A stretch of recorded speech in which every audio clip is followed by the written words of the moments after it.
précédente. Le vaccin. Tous les vaccins disponibles en France nous protègent solidement contre ce variant Delta. Il divise par 12 son pouvoir de contamination et évite 95% des formes graves. L'équation est simple. Plus nous vaccinerons, moins nous laisserons d'espace au virus pour se diffuser, plus nous éviterons les hospitalisations. Et plus nous éviterons d'autres mutations du virus, peut-être plus dangereuses encore. C'est donc une nouvelle course de vitesse qui est engagée. Un été de mobilisation pour la vaccination. Voilà ce que nous devons viser. Vacciner un maximum de personnes, partout, à tout moment. Nous sommes une grande nation, une nation de science, celle des Lumières, de Louis Pasteur. Alors quand la science nous offre les moyens de nous protéger, nous devons les utiliser avec confiance dans la raison et dans le progrès. Pour nous protéger et pour notre unité, nous devons aller vers la vaccination de tous les Français, car c'est le seul chemin vers le retour à la vie normale. Dans un premier temps, pour les personnels soignants et non soignants, des hôpitaux, des cliniques, des maisons de retraite, des établissements pour personnes en situation de handicap, pour tous les professionnels ou bénévoles qui travaillent au contact des personnes âgées ou fragiles, y compris à domicile, la vaccination sera rendue obligatoire sans attendre. J'ai conscience de ce que je vous demande, mais je sais que vous êtes prêts à cet engagement. Cela participe en quelque sorte de votre sens du devoir. Pour tous nos compatriotes concernés, ils auront jusqu'au 15 septembre pour se faire vacciner. Il faut commencer dès maintenant. À partir du 15 septembre, des contrôles seront opérés et des sanctions seront prises. Il y a ensuite tous les autres Françaises et Français, les millions d'entre vous qui n'ont pour le moment reçu aucune injection. En fonction de l'évolution de la situation, nous devrons sans doute nous poser la question de la vaccination obligatoire pour tous les Français. Mais je fais le choix de la confiance. Et j'appelle solennellement tous nos concitoyens non vaccinés à aller se faire vacciner dès aujourd'hui au plus vite. 9 millions de doses vous attendent dès aujourd'hui, qui n'ont pas encore été injectées, et nos commandes continuent d'arriver. Que ce soit donc près de chez vous, sur votre lieu de vacances, avec ou sans rendez-vous, faites-vous vacciner. C'est la seule façon de vous protéger et de protéger les autres. C'est une question de responsabilité individuelle, de sens de l'esprit collectif. C'est aussi ce dont dépend notre liberté à toutes et tous. Je pense en particulier à tous nos concitoyens de plus de 60 ans et aux personnes vulnérables, dont celles qui sont en surpoids grave, qui ne sont pas encore vaccinées aujourd'hui. Vous êtes celles et ceux qui courent aujourd'hui le plus grand danger. J'en appelle donc à votre mobilisation. Nous déploierons durant tout l'été la vaccination au plus près du terrain, en travaillant étroitement avec nos médecins, nos pharmaciens, mais aussi nos associations dont je veux saluer l'engagement, et nous irons vacciner celles et ceux qui sont aussi le plus loin des soins.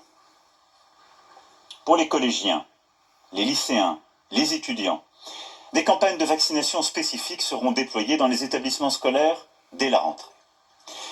Je veux m'adresser enfin à ceux qui, vaccinés les premiers, c'est-à-dire en janvier et février, verront prochainement leur taux d'anticorps baisser et leur immunité diminuer.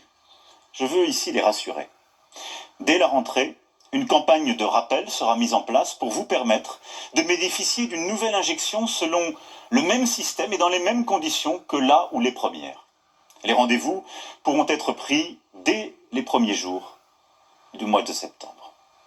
Il n'y a donc pas d'inquiétude à avoir, mais malgré le vaccin, je vous demande à toutes et tous de continuer à être prudents et de continuer à respecter ces gestes barrières contre le virus que vous connaissez bien désormais.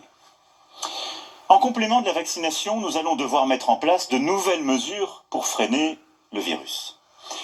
Parce que le niveau de vaccination y est encore très insuffisant et que les hôpitaux sont déjà sous forte pression, l'état d'urgence sanitaire sera déclaré dès demain en Conseil des ministres pour la Martinique et la Réunion, et un couvre-feu sera instauré. Pour autant, dans l'Hexagone, sauf dans les départements qui dépasseraient un taux d'incidence de 200 et verraient leurs hospitalisations augmenter ou des mesures de freinage pourront être prises par nos préfets, Notre approche sera plus simple. Partout, nous aurons la même démarche. Reconnaître le civisme et faire porter les restrictions sur les non-vaccinés plutôt que sur tous. Dès cette semaine, les contrôles aux frontières seront encore renforcés pour les ressortissants en provenance des pays à risque, avec un isolement contraint pour les voyageurs non vaccinés. Dès le 21 juillet, le pass sanitaire sera étendu aux lieux de loisirs et de culture. Concrètement, pour tous nos compatriotes de plus de 12 ans, il faudra, pour accéder à un spectacle, un parc d'attractions, un concert ou un festival, avoir été vacciné ou présenter un test négatif récent. Ce pass est disponible sur l'application Tous Anti-Covid, mais chacun peut utiliser la version papier remise au moment de la vaccination. À partir du début du mois d'août, et cela parce qu'il nous faut faire d'abord voter un texte de loi et le promulguer. À partir du début du mois d'août, donc, le pass sanitaire s'appliquera dans les cafés, les restaurants, les centres commerciaux ainsi que dans les hôpitaux, les maisons de retraite, établissements médico-sociaux, mais aussi dans les avions, trains et cars pour les longs trajets. Là encore, seuls les vaccinés et les personnes testées négatives pourront accéder à ces lieux, qu'ils soient d'ailleurs clients, usagers ou salariés. En fonction de l'évaluation de la situation, nous nous poserons la question de l'extension du pass sanitaire à d'autres activités encore. Cet automne, les fameux tests PCR seront rendus payants, sauf prescription médicale, et ceci afin d'encourager la vaccination plutôt que la multiplication des tests. Pour pouvoir faire tout cela, je convoquerai le Parlement en session extraordinaire à partir du 21 juillet pour l'examen d'un projet de loi qui déclinera ces décisions. Vous l'avez compris, la vaccination n'est pas tout de suite obligatoire pour tout le monde, mais nous allons étendre au maximum le pass sanitaire pour pousser le maximum d'entre vous à aller vous faire vacciner. Enfin, nous continuerons d'agir pour éviter l'apparition de variants qui pourraient être plus dangereux encore que le variant Delta. Cela passe par un projet immense mais indispensable et désormais à notre portée, vacciner le monde.